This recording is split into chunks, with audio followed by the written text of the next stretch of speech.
dhawaan ayay ahayd markii ay beelweynta Axmed Faarax Biciid ku shirtay magaalada Huluul halkaasi oo lagu go'aamiyay inuu ahaado musharaxa ka tartamaya baarlamaanka Jamhuuriyadda Soomaaliland isla markaana isla qaadatay beeshu inuu ku metelo musharax xildhibaan Jaamac Axmed Oogle hadaba waxa uqaasha waxgaradka waayeelka iyo waliba xildhibaan Jaamac hadaba waxa ay uqaasha waxgaradka waayeelka iyo waliba xildhibaano uu hogaaminayo musharax xildhibaan Jaamac Axmed Oogle ay ku tageen magaalooyinka Ceel Macaan Fadhigaab Laastomaare Huluul Dhuur Cilaan Ceel Dibir Dalandool Bildaale iyo waliba gudmahaade halkaasi oo ay dadweynaha ku dhaqan ay u sheegayeen isla markaana ay ku wacyigelinayeen inay beeshu isla qaado musharax xildhibaan Jaamac Axmed Oogle inuu uga tartamo golaha baarlamaanka Jamhuuriyadda Soomaaliland uqaasha oo halkaasi ka hadashay waxaaladoodii kamid ahaa aanu idin cadeyno oo aanu idin qeexno oo aanu idin tusno inaanu ka mideysanahay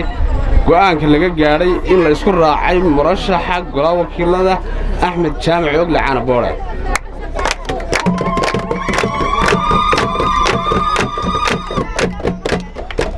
runtii waxaan aaminsanahay inuu yahay nin deegaanka iyo dalka wax ka bedeli kara oo maxay ahayd karti u leh aqoon u leh waay aragnimo u leh ku dhaxnool dadka inuu yahay oo wax ka bedeli karo deegaanka ayaan runtii aad iyo aad u aaminsanahay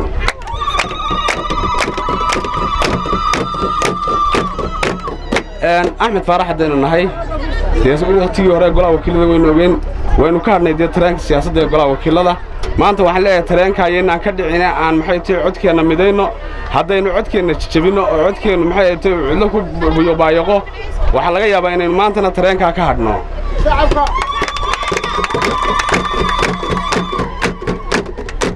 dhammaantii waxaan idinku wargelinaynaa waxaanu idinku adkaynaynaa waxaanu idinku codsanaynaa waxaanu doonaynaa inaad si midaysan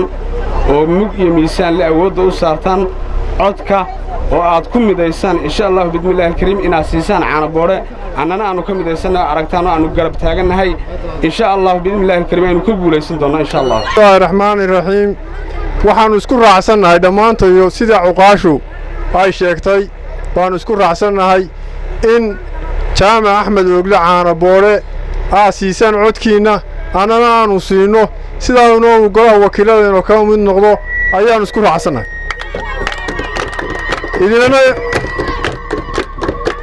idina inaan la qaataan baan rabnaa kulley hadallada muhiimadoodii waxa raggii hore uqaashi hore ayaa sheegtay isku taargaduun baanu leenahay sida uqaasha hore ay sheegtay annagu waxa jirtay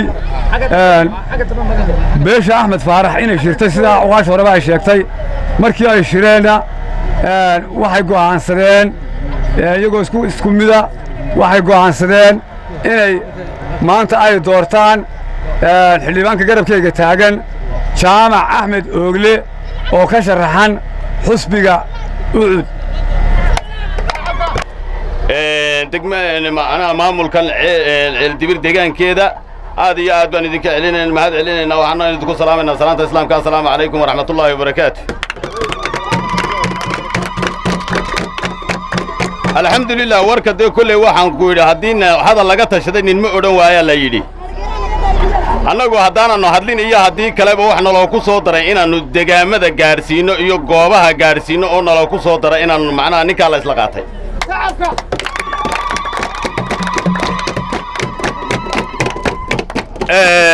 وايو مشرح هره aan la soconina lama hayn way galin horena idin ma iman anagu marka wada jirka waxaanu idinku soo raacnay ninka la isla qaatay inaanu macnaha deegaanka gaarsiino iyo goobaha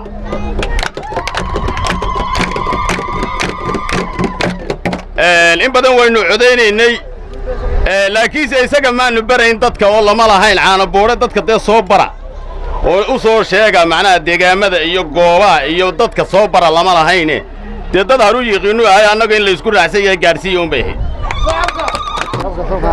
dhammaan reer Ceel Dibir waxa aad iyo aad ugu mahadsantihiin soo dhaweynta aan nagu soo dhaweyseen magaalada Ceel Dibir aad iyo aad baan idinka mahadnaqaynaa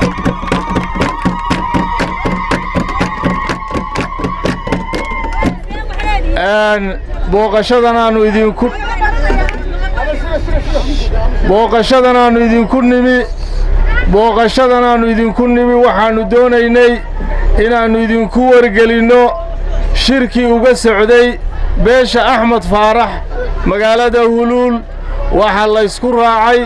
oo go'aankii majoritigu noqday axmed faarax biciide inay doortaan oo codkooda siiyaan musharaxa ka sharaxan xisbiga ucid jaamac axmed oogle caanaboodhe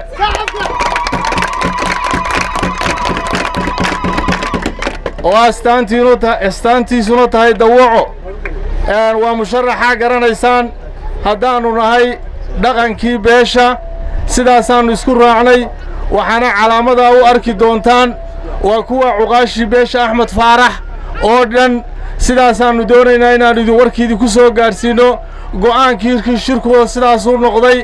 axmed faarax biciide musharaxa ay leeyihiin ay soo saarayaan waa jaamac axmed oogle maalinta 31 bisha 31 May waxaa la doonayaa codkiinoo midaysan inay isku raacdaan oo ugu shubtaan geesta kale waxay halkaasi ka hadlay dadweynihii ku noolaa magaalooyinkaasi aanu soo sheegnay isla markaana sheegay inay codkooda iyo cududooda loo garbar taagan yihiin musharax xildhibaan jaamac axmed oogle isla markaana uu xildhibaan jaamac axmed oogle uu yahay musharaxa qura ay ku kalsoon yihiin inuu codkooda meel fog gaarsiin karo inta waxa raacda jaamac axmed oogle ni yaqaan kulli ka bayri maayo baan mid kale raaci maayo haddii ay kalaamadii raaciseen oo beesha duqaasheedii ay kalaamadii raacisayna aad iyo aad buu wadayadu dee waa mudan beeday oo dee waa kalaamadii waa kalaamaysan yahay haddii axmed faarax intii kale iyo maxay ahayd toon guurtii wixii bay isku raaceen annaguna waanu ku qasbannahay laakiin waxaan codsanayaa beelaha deegaanka ee halka kan kulley kuwa kale xigama saaraan aniga iyo kuwa deegaanka dawladaw beelo badan oo deegaanka ka mid oo ballaaran oo cid walba baa yaalla majoritigu ka saxiixayahay maadaama beeshii ballaarneed uu ka shafaacanaa jaamac axmed oogle ay qaadatay oo kala baxday dadkii ballaarnaa ee axmed faarax biciide idinkuna nala qaato nala doorta baan weena waxaanu raacsannahay aanu ninka wadaan baanu idinla qaadanay waxa weeye ninkuna waa gudmahadle beeruhu meesha beer buu ka qodan jiray masaajidka magaalada ka nuuraya hagaajinay isaga loo dhisay waxa weeye anagu nin kale ma aaminsanin waxaan kale axmed faarax wada ma naqaano ximaasadna ma naqaano waxa weeye axmed faarax wuxuu ku lagu ogaanaya haddaanu gudmahadlanahay inaanaan anagu kala baydhin ninkii meel kale maraana isagu baa codkiisu qasaaroobay xildhibaan jaamac maxamed oogle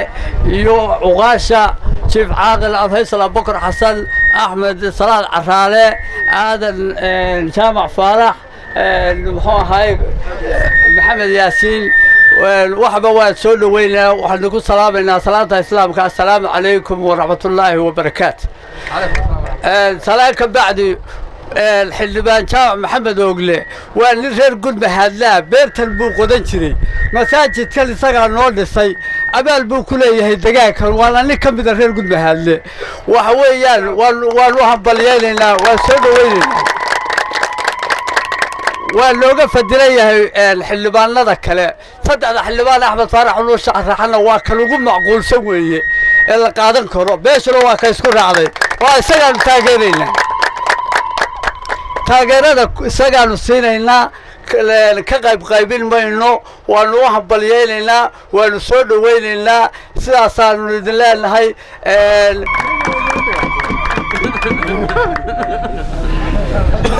waxaan u maleynayaa muddo dheer inagu maynu si kala maqnayn waxaa keliya hadda inagu cusub waxa weeye anigoo beeye idinka iibsadana waa idinka tegay anigoo musharaxana waa idinku soo noqdo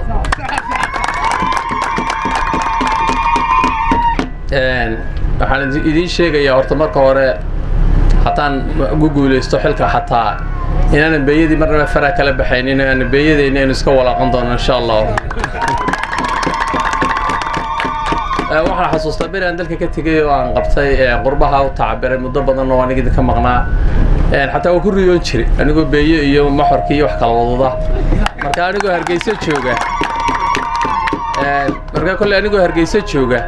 dee idinkama fogi oo waxa weeyaan habeenkii markaan ka soo baxay rorti weyn la joogaa insha allah khadad badan inaynu helana ilaahay baynu ka rajaynaynaa waa suuragal intaa kadib dee musharax baan ahay waxaan cadceedda u maraynaa dhulka u maraynaana waxa weeyaan waa laba qodobuun marka hore in dee aan idin tusno inaan ahayn nin dee iska soconayo idin yimi oo iska ordaya aan ahayn nin beel wado oo mataqaanaa loo gartay maanta in codka kuraasta baarlamaanka reerku ka mid noqdo ninkii loo gartay inaan ahay inaan idin ogeysiino markaatigiina waa madax dhaqameedkan iyo odayadan iyo waayeelka la socdana markhaatigii baanu wataa waxaan isirida markhaatigaagii sii kaxayso taas waa qodob ta labaad dee anugu hore idinkuma iman intii kaambeynku bilaabmay waa markii koowaadaan idiin imaadaa waana daruurina way ahayd inaan idiin imaado aan idin soo booqanno ta kale umalaynu kolley dee waxaa calooshiina ka guuxayo dhan waan garanayaa mid ba idinka sheegaa waxaa hadda calooshiina ku jirta waa laga yaabaa in hadda isleediin ninkan haddaad doorataan ma idinku soo noqon doonaa mise idinkuma soo noqon doono kolley taa dadkaynu la qabnaa